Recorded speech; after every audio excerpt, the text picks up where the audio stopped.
Welcome to the Low Production, High Value Show with your host, Andrew Jenkins. On the show, we'll be exploring the world of entrepreneurship, social media, and the growing digital landscape. Whether you're a seasoned entrepreneur or just starting out, you know that the world of business is constantly evolving and changing. And in today's digital age, it is more important than ever to understand how social media and technology are affecting the way we do business. That's why on this show, we'll be talking to entrepreneurs and experts who have a wealth of knowledge and experience to share with you. From the latest trends and technologies to the struggles and triumphs of running a business, we'll be covering it all.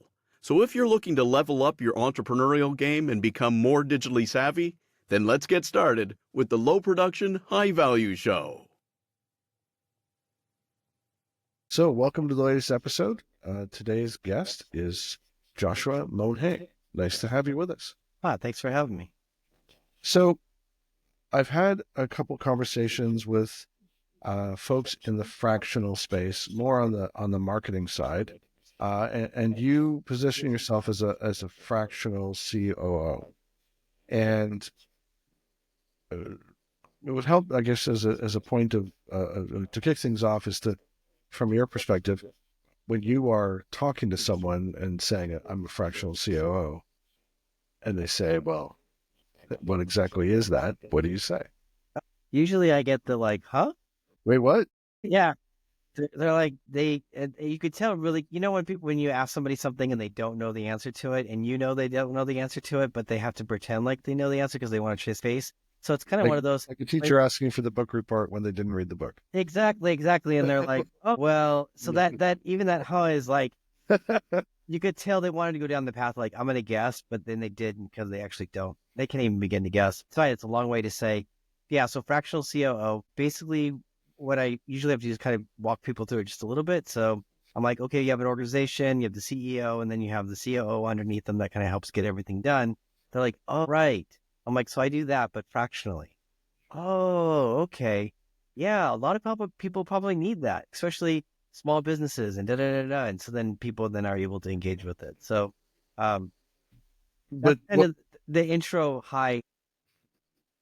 But what was the catalyst? Was it, the proverbial or the cliche of, I saw a need that wasn't being met? Or was there a specific client went, I think they need some help in the following areas? So I've always been operationally minded. I think even when I had jobs in the past, I was always looking for ways to do things more efficiently, or I was creating forms or documents, or like I didn't like repeating myself. I didn't like hitting my head against the same thing over and over again. So I'd move things out of the way, or I would create systems or processes for that. And then I got into this most recently because kind of those mile markers. So the clearest mile marker to this journey was I was the director of economic development in Oregon for a local chamber. And for 3 years, I helped businesses stay and grow in the area. I was very focused on business retention and expansion. So I worked on deals. I helped solve business problems, helped hundreds of businesses, created jobs, did a lot of really cool things. And so I was at a place where I was transitioning out of the chamber, and I was walking into a manufacturing facility, 10 million in revenue, 40 employees. They had a CEO that was out and about, like they were making really good money, and he almost broke his neck one time, or did break his neck. And the money guys were like, whoa, we need a number two. And so I met them and they liked me, and they said, hey, let's pull you in. You're going to be the number two guy. This was February of 2020. I don't know about anybody else, but making a career change in February of 2020 is probably not the best decision. But nobody knows then. Yeah. Hindsight is 2020. So they said, hey, listen, we're going to put a hold in that position. So let's just see how COVID blows over, and then we'll bring you back in. Oregon decided to go 2 years with basically restricting everything. And so very quickly, I found myself without employment. So then I actually started an SEO business because previously I had digital marketing experience, and I got that to 6 figures in 18 months. As that was building and growing, I had a friend of mine who worked as a fractional CFO for a CPA firm that had a regional footprint. Mm-hmm. And he said, hey, listen, he goes, everything you did with economic development and then with your business and how you're doing things and you've got things structured and organized. He's like, you should look at this fractional COO thing. And I thought, well, I was about to be a COO for 10 million in revenue place. So sure. So I put a shingle up, and then I have digital marketing experience. So I was able to pull that together. I found the groups I need to connect to. And so I put a shingle up. And so eventually my revenue shifted over to fractional COO work. And so I've been doing that for a couple of years now. I think 2021 is when I started. I think the idea started in 2020 and then executed in 2021. Right. Well, as you were saying, it's kind of hard to execute a multitude of things in 2020. Right. Yeah, exactly. Yeah. Let me start a international trade supply system. Yeah. Good luck. So, You know what I'm going to start in 2020? A restaurant. oh my God, I did meet a restaurant owner. They were like, hey, can you help me out? I'm like, okay, what's going on? They're like, so I started a restaurant in 2020 and I spent all my money. And so now I started 2020 with, at negative 10,000. What can you do to help? And I was like, it's 2020, dude. I don't know, man. So, Well, I mean, there's been many, we won't. that's a rabbit trail you don't want to go down. Right. I mean, there are numerous examples of businesses and that thrived during COVID because they were digital. And, Oh, yeah. and I've been honest and transparent. Our business did very well then because a lot of stuff that was, we had clients that were accustomed to doing a variety of marketing things. And like, now we can only do one thing, and that's digital. Yep. We had one client that launched in COVID, but they weren't a restaurant. They sold frozen pies, Smart. and it was a subscription, Yeah. and they just exploded. And for like $50 a month, you would get 4 pies, Yeah. like shepherd's pie, steak and kidney pie, whatever. And if you were a family of 4 pies, that's with leftovers, that's 8 meals. Yeah. So 8 days out of 30 are covered for $50. And they just blew up because of COVID, have maintained momentum since then. But Yeah. the world recalibrates back to, I can go out now. See, this is why I love business because, the rules of the game or some of the variables will change. But, if you're really in the place of doing business, then it's about market need and market demand. And so if you're in a position like, there's high seasons, low seasons. And so one man's low season, right, is another man's season of opportunity. So, yeah, it was fascinating to see what 2020 did and how people, that's how the SEO business was able to grow too. Right. I was having a conversation, funny enough, yesterday with someone. We were talking about entrepreneurship, and I said, no business is absolutely 100% recession proof. right. But I did say I want a business that's pandemic proof. Like, forget pandemic, just I'll call it black swan event. Sure. That can impact a business, and like, I don't know if those kinds of conversations come up in your work about scenario planning or black swan events or. So that's interesting you mentioned that because I think the most recent efforts that I've been speaking with a lot of M&A experts, business brokers, valuation people, and exit planners. I think like with business, you always want to make a plan, but you want to have like secondary plans, or you want to make a plan that has benefit beyond just that one intention. And so, in speaking with those folks, hey, what does it take to exit? And then why do people exit? And then what do they need to exit? What they need to exit is a plan and structure and operations and, a book. If they have that, then when you say, here comes a black swan event, they're like, well, I've got this core thing that I'm doing. How does that line up, or what do we do? Now you're prepared to have that conversation, whether it's, ideally you'd have it as part of the preparation. You built the book or you built your operations book, and then you have contingency planning in there. But, even in the case that a black swan event did show up, all of a sudden you're like, okay, let's get back to the core of what we're supposed to be doing and focus on that. And then how is this going to impact? You're now operating from a solid base, as opposed to some business owners, hey, gosh, what are we going to do? Like, huh? Well, it's kind of like I won't say safety net, but a life preserver, or just a good sort of reminder of this box swan event or just the way business has evolved, we feel like we've evolved away from our core. Yeah. But then let's just take a pause, reflect, and remind ourselves of, the fundamentals. But I'm going to preface this by saying this is going to come out a little weird, or it's just going to sound weird. I was part of a corporate directors education program, and to learn about being on a board for small enterprises. And there were some M&A people in the same class. And one of them talked about how they had assisted, or they'd been involved in a transaction with a business where there was an exit by the two founding brothers. And where I'm going with this is this idea of that it's all well and good to have a well-constructed plan for building a business, the exit, strategic planning, contingency planning, etc. But then quirkiness of the founder and emotions will rear their ugly head. And so anyway, where I'm going with this, so the two brothers selling their business. Yeah.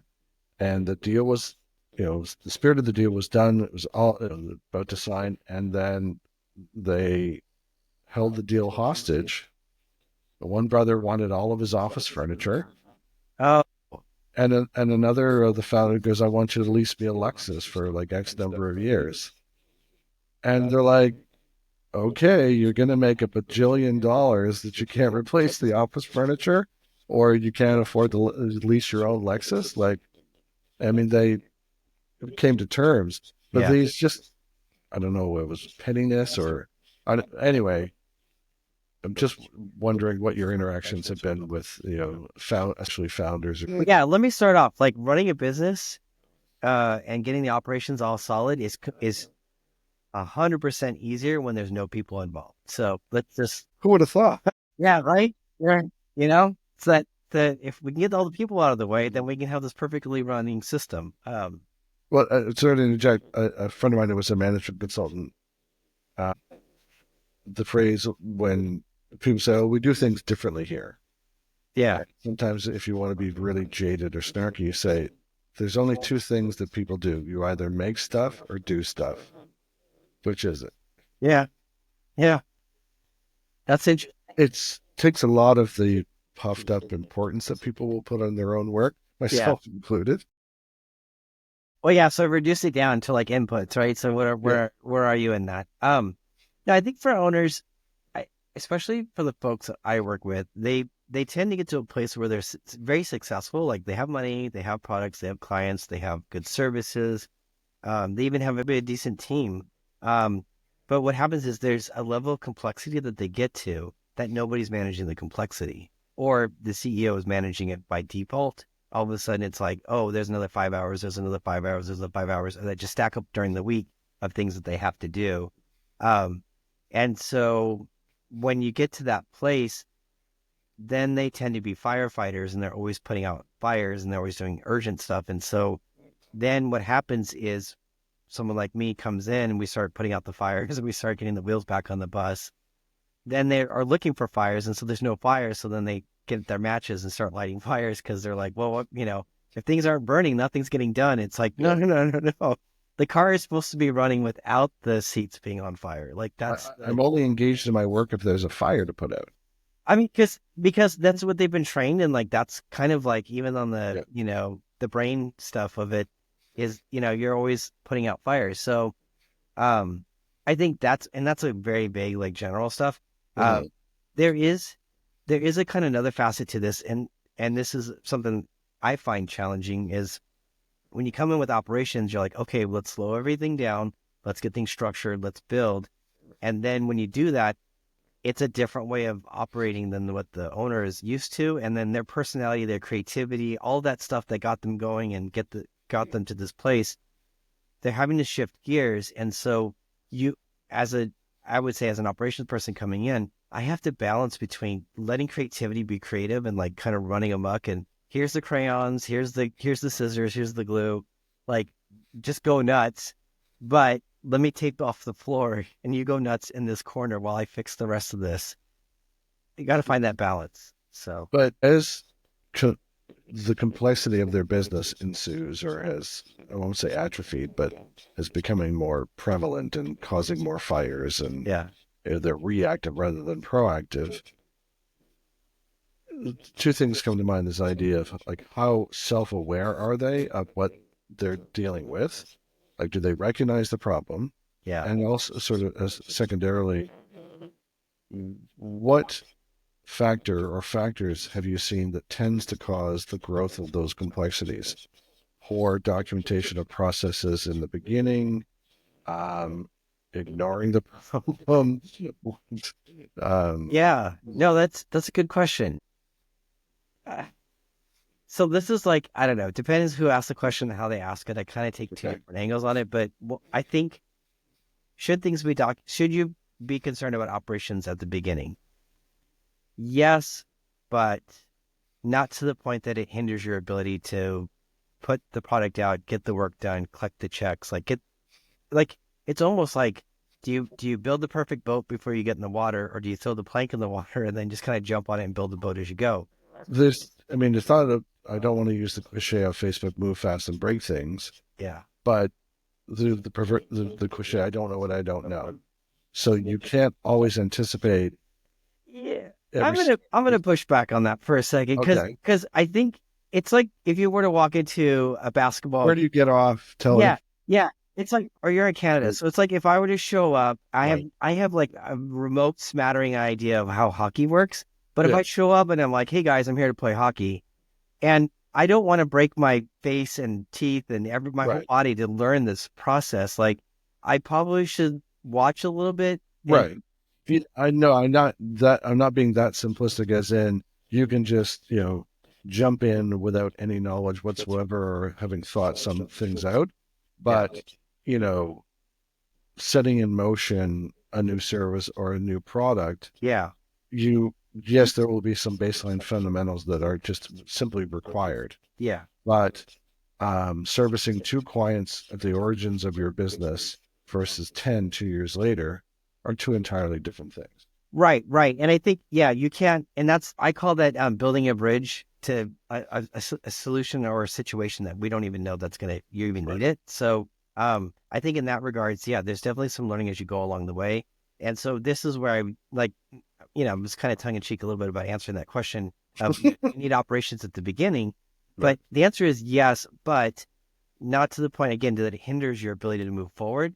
But then as you're moving forward, you start realizing like there's people that are coming along with you, and then there's supply issues, and there's these other things. That's where operations all of a sudden, if you can get those structures standardized, documented, then you're not having to redraw every time you need to come back to, well, where's that vendor file, or we can't get something from this vendor. Where do we get from the other one? Oh, where is it? I don't know where it is on the drive. Wait, Yeah. what? So I think that part, building a system, and then the other side of it is building that operations in a way that is flexible so it allows for change and pivots. And that's a hard thing to do, because as soon as you try to document stop everything you're doing, let me document it all, let's get it all perfect. Meanwhile, time is going and things are happening in the world, and so you can't stop it that way. Well, there's momentum, right? Right. Or corporate inertia. Yeah. And that's why it can be a challenge for change, is Right. because like we're putting the wings on the plane while we're in flight. It- But that leads me to this idea of some, I'll call it, foundational policies and processes are put in place you know, at the outset, or they've been around for a while. But there's a recognition for whatever reason, growth, a shift in the industry that requires a change in your processes and so on. When it's a matter of just changing the way you do things, changing the tools and by which you do them, changing the people, because sometimes, to quote Good to Great, got to get the right people on the bus. Um, yeah. Talk to me about those sort of different facets. Yeah. In the spirit of growth, the team that got you here is not the team that's going to get you there, or or even the processes and all of that. So there is definitely a milestone marker in those businesses that there is some noticeable change, and we have to be prepared for that. So, um, I think so. Then people are like, well, then you can't document anything. No, no, no, no. There's some still core functions. There's still you have to bring awareness of your product or service to the market, right? So there's some sort of general awareness system you've got to put together. Then you actually get those people that are like, oh, cool, I like what you're doing. Now you got to be able to get them in intake, some sort of intake process, right? And then once they come on board, you have to onboard them. You got to collect money. You got to get contracts. You got to do all of that. Like this is every business pretty much. Then once you do that, then you got to fulfill whatever it is you sold them. I mean, unless you're the salesperson, then you just pass it up. Just kidding, Right. salespeople. But anyway, then you have to fulfill. Then once you fulfill, you have to communicate that that's been done. And then there's some sort of additional follow-up to that. So if you frame it that way, there's enough pieces in there with KPIs and how we do it. And you can build that process.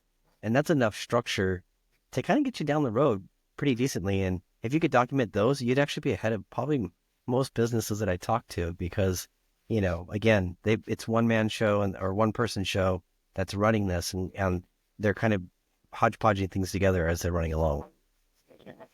Not that one is a better approach to change management than another, but I'm wondering if you've seen when Cortez reached the New World, he burned all his ships and his men were well motivated style change, like rip the Band-Aid off, versus the Heath brothers and let's look for the bright spots. Let's look for members of the team who are already exhibiting the target behavior, already in some ways doing the work that we envision and doing it in the way that we want. And then celebrating them, highlighting them so that those exemplars of the target behavior lead the change without, it's not coming top down, it's coming from within. So I'm wondering what you've seen in those examples and the spectrum in between. We'll be back in a moment. Social media has become an imperative for almost every business. Discover how to successfully implement an effective social media strategy that is supported and integrated throughout every part of your organization with this essential book from our host, Andrew Jenkins, Social Media Marketing for Business, Scaling an Integrated Social Media Strategy Across Your Organization, is now available from Amazon or KoganPage.com. Yeah, I wish I had some great examples. I think most of the teams I'm working with, they're small enough. They're I think the largest client that I worked with was a SaaS company and they had 12 people. So kind of small. Doesn't mean they're well run. Huh? Doesn't mean they're well run. Right. Yeah. I'm not gonna put any, I'm not gonna say anything about that, but what I can say is, the challenge is that when you get to a certain place in business, those systems and all those people and all this kind of got you to where you are. And so then if you can say objectively, and like you were asking earlier about, what's the awareness level of the CEO, when someone gets to a place of pain or frustration or whatever, and then they start reflecting, then they become aware. And so that's when I can work best with them. And so when they see the organization and they say, wow, this is not very functional, not that it's completely dysfunctional, right? Because obviously it's making money and people are showing up for work and whatever. But man, there's got to be a better way or an easier way to do this. That what I'm going to call chaos, just for this segment here. People thrive and are living in it and surviving in it, and so for them, that's the norm that they want. And so then when we start trying to remove chaos and we start to bring in structure, there's people that just they don't like it. Like they like the idea that the boss doesn't know exactly when they come in, or there's always confusion between if it's sales or fulfillment that's supposed to be doing things, or the manager's supposed to, there's those things that, what I'm saying? Like you've been in organizations like that. Yeah. So there's people that thrive in it. And then some CEOs, they're like, listen, I don't want to know the details. I just want to know that at the end of some time, there's going to be money and I'm okay with whatever happens. Well, fine. If you're okay with that chaos, then when I start fixing things and I'm like, there's a statement out there that, a fish stinks from the head. So ultimately it does going to get to a question of leadership. And so when I have to tell the CEO, by the way, you're the one that helped set the rules for this playground that everybody's kind of running around doing this.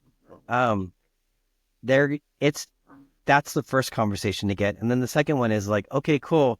So now you have maybe someone that you promoted up that was really really great at sales. They're crushing it. Cool. You put them in management and now they're in directorship and now they're overseeing people and they're not having to sell as much and they're really enjoying the title and they're really enjoying the position, but they don't have the same goals and they're not being accountable. Right.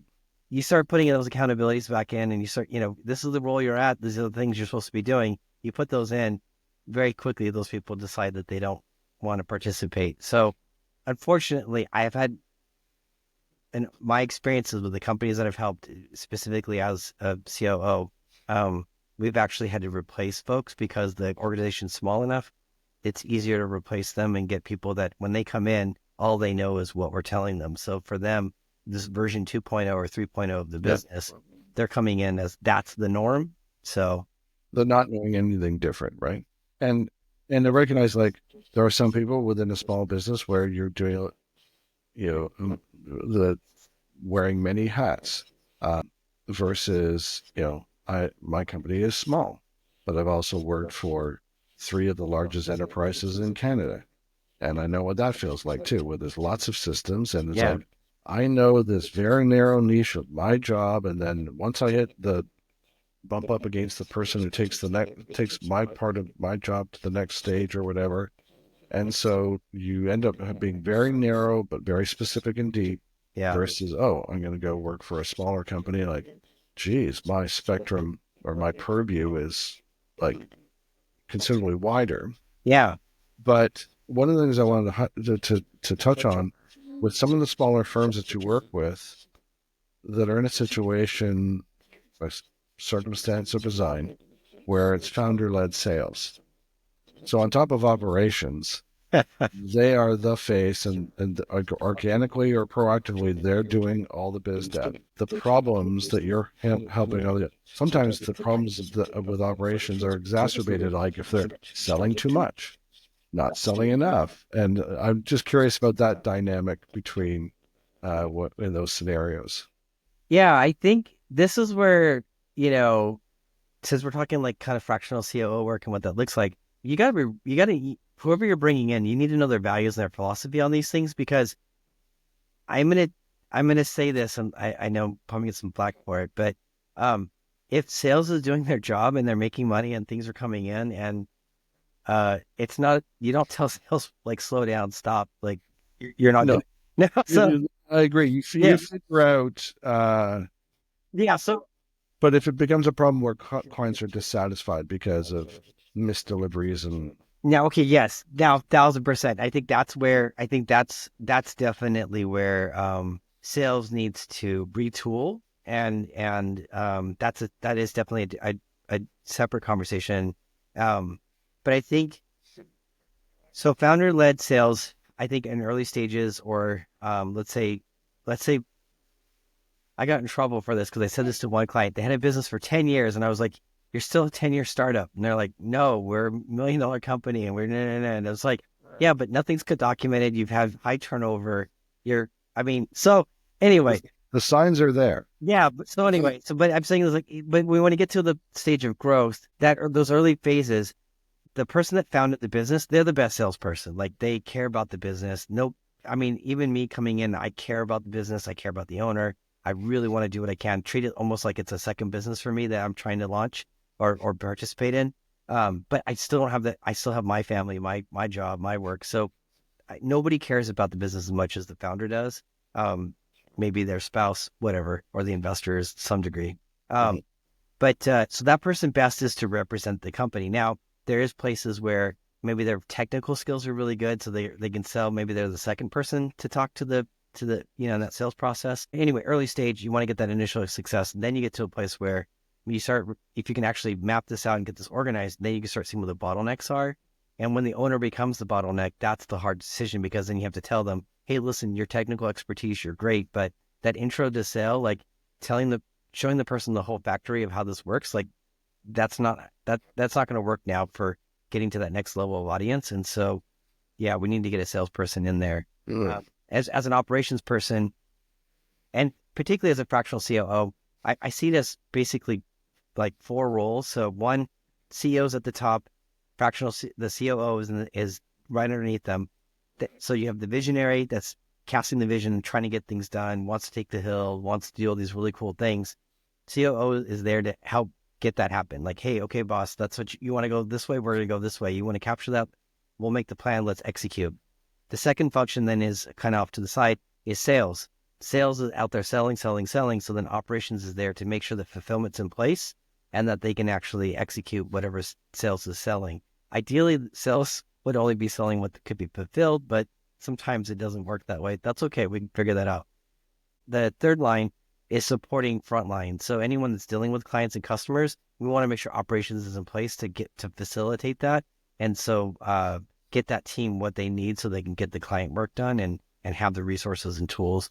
And then the last part is to support the other business functions of the entities like marketing and finance and everything else. Operations should be there to be able to help provide the support and create that structure to keep that system running. So that's kind of my philosophy on it. So I think you can kind of see why I was like, well, if sales is doing their job and we're getting too many sales, I definitely would see that as an operations problem, whether that's fixing Right. sales and getting Well, the right thing or as the higher volume of sales comes in, some overlooked things, ignored, or simply gaps in the process that may not have been known will be surfaced yeah. or revealed. And I think, as part of protection for the business too, sometimes even in early stages, it's personality driven. And so, you have a founder that hired that just happened to find the sales guy or salesperson that was like, man, this person could sell anything. They're great.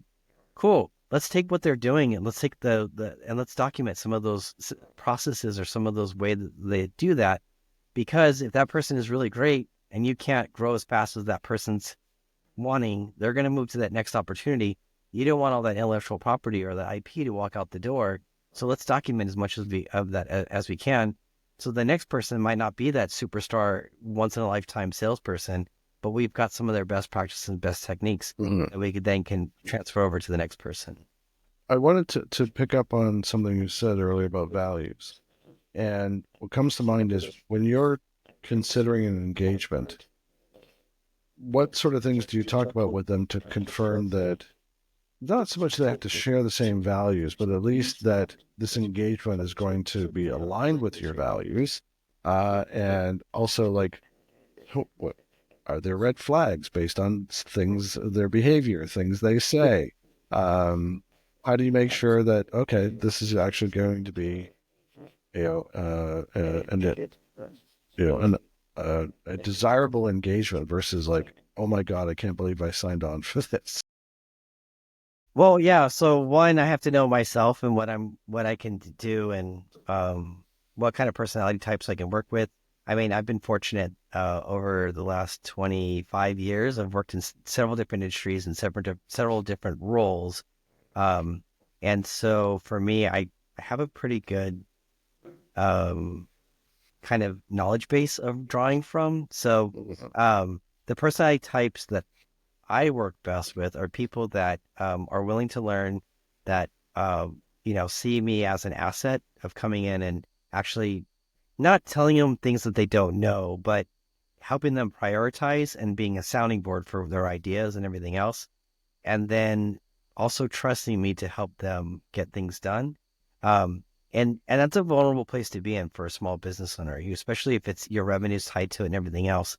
And so when I speak with people, I do have an interview process. I have kind of an intake. I do an initial meeting. Within the first 5 minutes, I know if I'm going to work with this person or not. The rest of the conversation is just kind of sussing out the rest of that. And then I'm okay walking away from engagements or possible opportunities because if it's not the right fit, I'm essentially, for lack of a better way of phrasing this, I'm going to be married to this person for this engagement. I'm going to be there with them through the thick and thin and ugly and good. And so is this the person that I want to be doing this with? Can I actually help them? Can I actually bring resources to bear? Can I cause an exponential element to what I'm doing, to all of the work that they're doing? If the answer to those are no, then it's maybe they need a consultant. Maybe they need someone just to kind of come in, give diagnostic, and then they can run with the plan, right? You hand them the plan, they can go run with it. Or maybe they need more of a technical person, right? Like I meet a lot of CEOs. The biggest problem they have, I mean, to be honest with you, and it's a little box I'm going to stand on here for a second. Most early stage businesses, the first person you should be hiring is an EA or a virtual assistant. Like, get someone to take all that low value tasks off your plate and then see what you can do. Because then you don't have the excuse of like having to update all the customer files or blah, blah, blah. So I would say that's probably the first piece. Sorry, I kind of went a little there, but it's about how you evaluate whether you want to engage with this person or not. yeah, To your point, like if they haven't done some early stage things like hiring an EA and so on for themselves, even before they ever spoke to you, it's like, okay, that's not so much a red flag, but it speaks to, okay, there are some things that they overlooked, ignored, or chose not to do long before I'm talking to them. Like, so that's all. It's signaling where you will likely have to put a lot of your attention.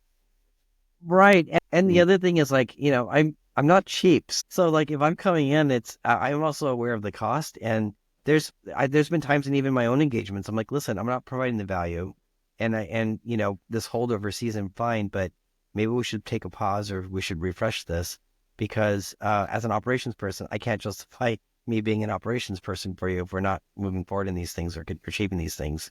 Um, and the Well, when you on an engagement, so like if to your point, you've come to a point where you've looked at your own KPIs that you've promised or that you reflect upon to show your impact, or you're measuring your success of the engagement on, what are those some of those priority KPIs? So usually I try to find a quick win. So when I come in to do my entry point is usually process documentation. Someone is like, I can't figure out what's going on, or I'm very stressed, I'm working a lot of hours. So I'm like, okay, great. Let's just document like what's happening. So, and I usually start with the process that they have down.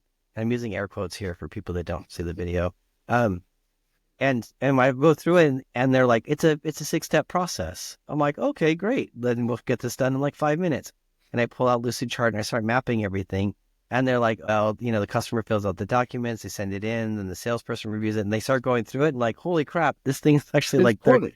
yeah, it's like 35 or 40 steps. So then they start seeing like, oh, okay, wait a second, things that probably aren't what I think that they are. And then we start that conversation and go through that. Um, and so starting with the process maps, that's usually my intro. And then at that point, then we'll get through some initial like firefighting stage. We get through those pieces. Then people are like, okay, now why am I paying you? Or like, what are we doing with this? That's where I have to come up with, okay, we're going to get processes documented. We're going to find inefficiencies. We're going to start saving time. And we usually come up with some clearer goals and objectives. And then we outline those. Some of the engagements, we have a plan that we're going and we're running down, and then something happens in the economy or something happens in the industry or the owner gets sick or, something other situation happens. And so then that agreement, I can try to ride through it with them, but sometimes they're like, listen, it's not just the money they're paying me, but it's also the time that I'm in the business and meeting with them and talking to them, and they need that back. It's so, okay, great. Then go do that because I'm set up as a fractional. My job is to maintain several clients, right? And help them build their businesses, knowing that there's a start and an end with the work that I'm doing. And so I want to be able to help influence / control that. So I'm not caught off guard and, all of a sudden we reached a place where we're like, man, I'm not doing anything. And they're saying I'm not doing anything. Like, oh man, we should probably do something about that. I don't want to be We like, both agree that I'm not doing anything. yeah, yeah. That's Usually not a good thing. yeah. Usually I'm the one that's like, hey, by the way, your operations person, like it looks like they're not able to get these things done because we have all these other priorities. Do we still want the priorities that we set 3 months ago, or do we want to change that? So, Well, you talked about you'll have a preliminary call with someone, you have your set series of questions, and you'll know in the first 5 minutes whether you want to work with them or not. Is there a series of questions or things that they need to consider? I'll call it to self-qualify, to know whether they should call you or not, and if so, what those are. yeah, that's a good question. I would say first they have to be in a place to want help. Like, but let's drill down on that for a moment. We can look at the other things they need to do for self-qual, but is it like their hair, every day they're going to work, their hair's on fire because it's, yeah, like I recognize that, I recognize that there are some things that obviously, like, it's hell in there every day. So they're like, I mean, you don't have to, like, hello, do you not realize that there's some problems going on? Like, I recognize that some things will be self-evident, but it's more about formalizing in their head, okay, where I've gotten to, yeah. can't get out of without help. So I think so. The pre-qualification on it is, yeah, having that moment where they're like, I think this could be easier, or I don't think it should be this hard. Like those, when I'm talking to them and I hear that, that's my like aha moment of like, okay, great. So now you understand that even the exploration of what you're considering is valuable. And There's a sign in and of itself at yeah, that. yeah, exactly. It's because then I'm like, okay, cool. So like, let's just crack that. You got the crack in that nut. Let's just open that up a little bit more, and we can get in there. Um, and so there's that part of it. It's also what their future plans are. Um, and it's okay. Sorry, let me throw a second one in there. Quality of life. That's what I really want to do. And this kind of goes back to like my values. Businesses are part of a community. Different members of our community need help at different times. The nice thing about businesses as community members, they're not usually the most efficient, like SMBs, right? But they're hiring local talent. They're using local resources. They're spending money locally. And so as a community member, they're actually doing quite a bit. And so let's prop them up. Let's help them, because if they can hire 2 or 3 more people, that's more services they're providing the community. That's more people they're hiring locally. That's more jobs. So that's my like passion for it. So when I talk about quality of life, I want the CEO to actually be happy that they own this business and not want to sell it, or not want to just close up shop, or get mad and fire everybody, or treat other members of the community that are working for them poorly because they're so stressed out. So if they realize that quality of life is a problem for them, and the telltale sign of that is, listen, if you're working more than 50, 60 hours a week and you're spinning your wheels, you definitely need to get some help. Like, hire me or somebody, but get some help. They're an EA first. Yeah, serious about what needs to be done, and then hire them. But yeah, But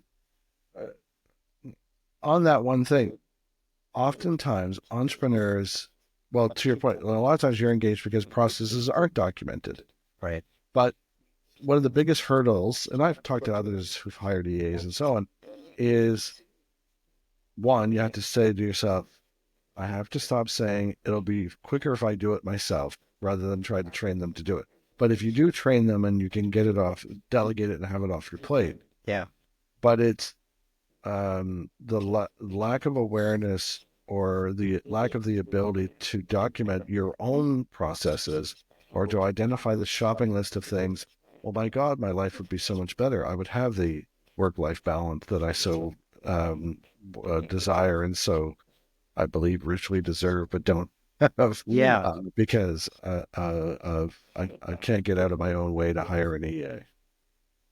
Well, and that is a hard thing to do, because you have to be aware of like what you're going to hand over, and then be okay handing it over, and then the person's not going to perfectly get it right, and so there's actually additional time that's going to be piled on top of that. So, but if they can recognize that this work can be easier and should be easier,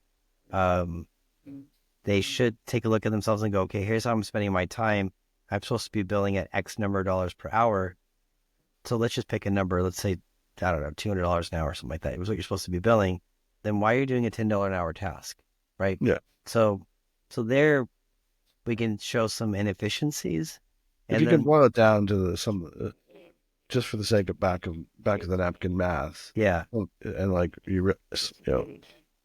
just ask yourself, is this the best use of your time? Right. And so actually with one of my clients, we basically did this. We were doing process mapping, and then I put an EA lane, and she's like, I can't afford an EA and I don't know what they're going to do. And I was like, I know what they'll do. Like, updating that. updating the project management system, sending the files, uploading this. Like, so we started doing that. She started pulling them out because she's like, no, I have to do it. It's like, no, give me that back. And then after like the third or fourth map, she was putting things in the lane. So then once we had 6 of them done, we went through and looked at the whole lane, and there was the job description for an EA. And then we're like, how many hours a week is this EA going to work? That's 40 hours of work right there. Great. That gives the manager, that gives the owner about 20 hours a week back. She's like, I don't think so. I was like, let's just see. She hires the EA. Within a week, she had 20 hours back of her life because she wasn't having to do all that nitty gritty stuff. And then all she had to do was work like 2 more billable out, like actual billable hours in the week that covered the cost for the EA. Like, and so with that, she got her time back. And then she actually went and then she opened a showroom because she had time now to think about it and plan. And so she actually moved her business forward by taking that next step. And then I told her, I was like, now you can ask a premium. So if you raise your rate based on what you did last year, plus the premium, right, for having a showroom, now you're officially a business in some people's eyes. I was like, here's all the money you're making. And she was like, oh my gosh, that'll pay for the showroom. I was like, yeah, exactly. Like that's why business is business, because there's math and numbers and accounting. And if you can do the numbers right and, you can do projections even on a conservative basis. So. Well, and I mean, sometimes if you boil it all down, you realize if I do this, its contribution to the gross revenue and to margin. Yeah. Like, oh, geez, when you add it all up. I remember I worked for a menswear store, and the cliche of you have the customer at the counter, they've bought a suit, and go, did you use a pair of socks? Just one question. Could you use a pair of socks? Right. And some of us that were more junior were like, what's the big deal about socks? And the owner, he said, if I sell this many socks in a given month, extrapolate that for the year, that's someone's salary just by asking one question. See, and I think that is a CEO responsibility to see where those exponential opportunities are. And I think when they're so busy doing, and they're basically working in a $10 an hour position, their view and scope and everything they're doing is $10 an hour. When really we need them to be back into the 3 or whatever the $100 an hour viewpoint, because then they can see that stuff and go, oh my gosh, yeah, let's just add a +1 to what we're already doing here, and like look how much more revenue that's going to get us. But is that one of the most difficult areas for you in the work that you do with them? Is that the idea of like you have to work on the business instead of in the business? Can I just pull you out even a little bit of a distance, and you have a better view of the business? Yeah, it is. It is a challenge, and I think that's where a fractional role is helpful, because for me, when I get hired, I'm also, it's not just the cost, again, not just the cost for me, but it's the time. And so I clearly articulate that. And then I need to have a return on value for all of that. And so what I can do is get them, I have an agenda and I have a process to work with them. And I can get them ideating, and I kind of get them to throw out 1 or 2 ideas. If I can go build a little scaffolding and a little bit of structure on what that possibly could look like, that gets them more excited, because they're like, oh, yeah, oh, I had this idea and you actually turned it into something that I kind of see how this could go.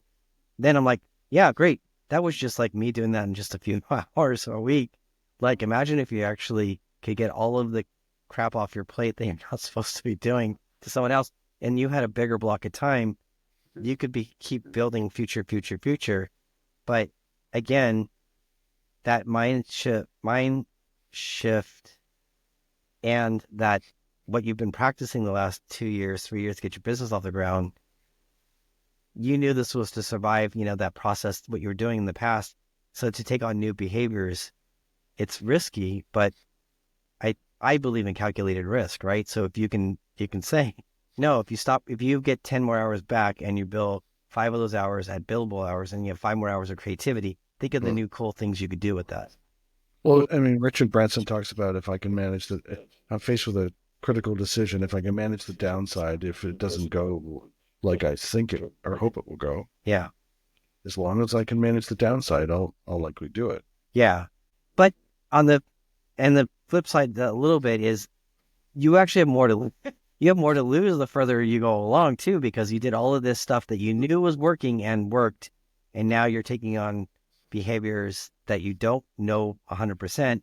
More to lose with no decision. Is that Right. Yeah. So then that's where you have to do. So then the CEO needs to go do the research. They need to see other people that are doing things, other models that are being done. They need to see other pieces. So then again, they can mitigate that risk. But no, they need to take that risk. They need to say, okay, guys, this is what we've been doing, but this is what we're going to be doing going forward because this is the next step for us. Yeah. As we come to a close, is there, if you were going to give some advice to a business owner, in terms of what to look at in their business to know whether or not they could use the help of a fractional COO, or even just I'll call it a check their oil on their business kind of thing.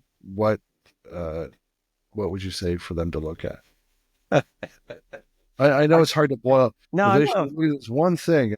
No. I like that. I like the question because, like, my go-to question, because people are like, "Oh, you do process documentation." I'm like, "Do you have your process document?" And they're like, "Oh yeah." I'm like, "Okay, show me."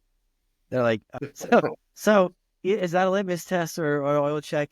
Most definitely. I think the other piece, I want to throw like a little like quality of life component in there. Yep. If you're not happy running your business, or you're not flourishing and you're not excited about it, then you probably need some help. And it's probably an operations person that can help you get some of that stuff out of the way. I think that's where I would test it. The other two, and I'm going to do a shout out for CMOs and for CFOs. One is if you're a funded startup and you've got money and you've got investors and everything else, if you want to stay out of jail, or if you want to like keep your investors happy and like keep the funding going, definitely want a CFO to keep that piece going. That's probably the first hire. The other one is if you have an idea, but you have no go-to-market strategy, or you have no like idea how to market the thing, like you're a terrible salesperson, definitely you want to get a CMO in there. If it's a SaaS company and you're the engineer founder, no disrespect to engineer founders, but you're not gifted with sales. Being, founder-led sales can get to a point because there's inherent passion and so on, but eventually, like, you may not have the closing skills that you think you have. Yeah, right. Yeah. And here's and this is like more of a cautionary, if I could have a few seconds here, is sure.